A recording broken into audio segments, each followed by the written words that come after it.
Hey guys, in this video I'm just going to be giving a few tips and tricks for the Grand Chaos Raid on Global. So this is a new raid format. They tried this out on the JP server. It was overall somewhat unpopular with a lot of players, and they decided to go back to the old way of doing raids on the JP server after this one. So the future raids we get on Global should not have this format. But they decided to bring this one to Global unchanged, so we're having to deal with this this raid as well, where it's just really tanky, and it just requires more effort to get a raid orb in. And now, as much as I do love challenging content, I personally am not the biggest fan of challenging content that you have to grind out 24 times a day, every single day for 2 weeks if you want to, maximize your points or whatever. But anyway, we got it. We got to deal with it. So I'm going to be showing some tips and tricks to deal with the raid, in a more efficient way, potentially, for your team. So, bringing bonus units, as always, will give you more currency drops. So if you can bring a full bonus team, you want to. The boss is a beast. He cannot be broken to defense or spirit, so bringing a breaker is not super important. He does fixed damage of 5,000 on turn 1, some minor attacks on turn 2, and then the boss gives up on turn 3. So even if you can't kill the boss, you automatically win on the third turn, and it's almost impossible to actually lose this fight. But you want to deal as much damage as you can to get points, and then if you can kill the boss, it ends quicker. So that's going to be our goal for this first clear, is getting a kill in. So we're going to grab just the bonus friend, and let me filter this by Final Fantasy 13 bonus stuff. We're just going to grab a bonus friend. It doesn't really matter what. They're actually not going to contribute to the clear. So this is the team I'm personally using for every kill. I only have 3 NV bonus units, so I'm bringing Lumina and Vanille to help out. And then the friend is going to just mostly guard. You can if you want to chain the friend as well, and that would help. But I don't really need to.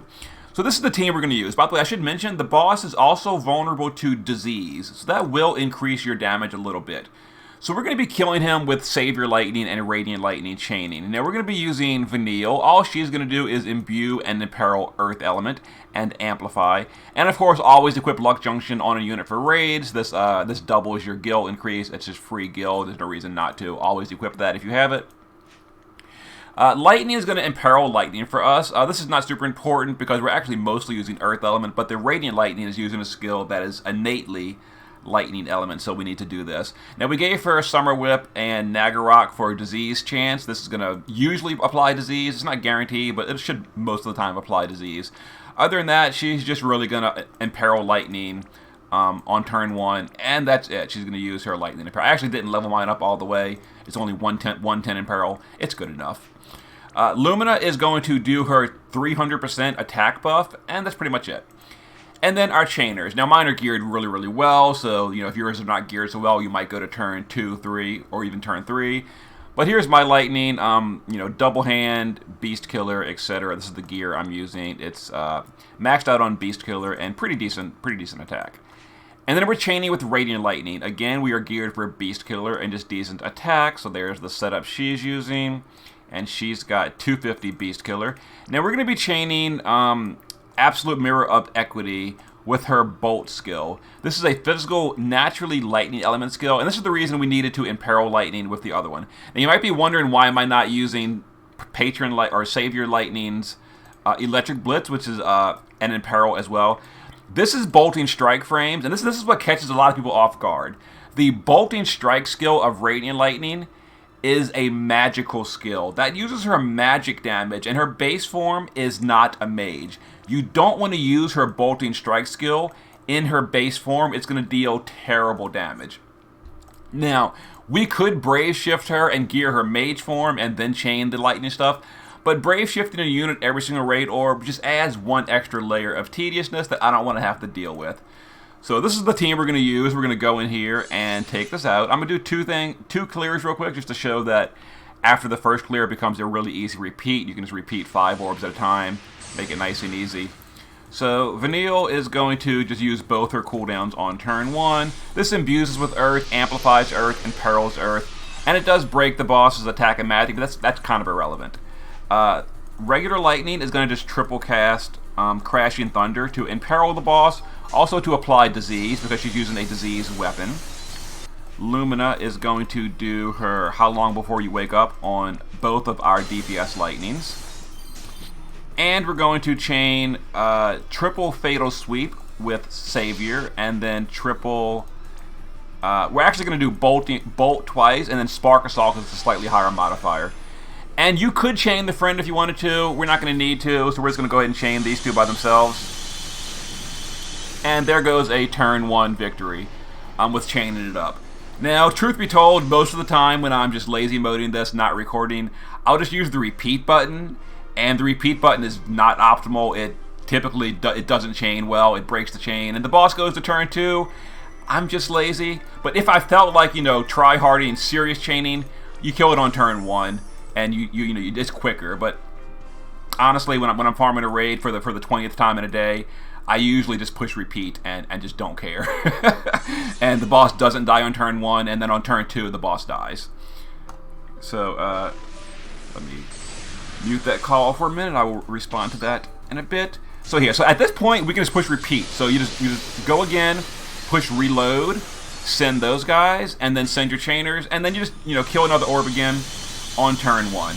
And we're not using the friend. It makes it quick and easy. If I had pushed repeat. But now I'm gonna show you some tips if you don't have all these units. Maybe your gear is not as good, etc. So one tip is the new updated green magic. Those of you might not realize that you can actually get that from Espers as well. So the Fenrir Esper gives. Let's go ahead and show real quick. We'll just go in here and do a quick clear again. So the Fenrir Esper gives, if you're not using Lumina, or maybe you have 5 Neovision units and you're using all 5 bonus units, you've got all the lightnings, you've got Sarah, you've got Snow, and no one can really buff attack power, and you don't want to shift. Oops, let me show it this way. Fenrir, and this is really cheap to buy. I recommend you buy it on his grid. He can learn Bravery and Faith really cheaply. So Faith is a green magic that gives an AoE 200% magic boost, and then Bravery is an AoE 200% attack boost. This is just a quick way to buff your team if you're not using Lumina, or you're not using buffs and all that. And if you're using Mage and Physical, you would give her a dual cast, etc. And you could do that with someone capping a chain. For example, Fang, the Dragoon, should one-shot this on turn 2. You jump on turn 1. On turn 2, you would build a chain and cap. You could use Flood Espers if you don't have any, barely any Final Fantasy 13 units. You could use Flood Espers and then cap a chain with Fang the Dragoon. Or worst case scenario, just chain on the boss 3 turns in a row. Maybe you don't kill him, and the boss kills himself on turn 3 or gives up. I'm not even sure if he kills himself or just runs away. Either case, you win the fight on turn 3. So there you go. Just some tips, hopefully, to maybe get an easier clear for you in, or get an easier clear in. I hope it's been helpful, so see you next time.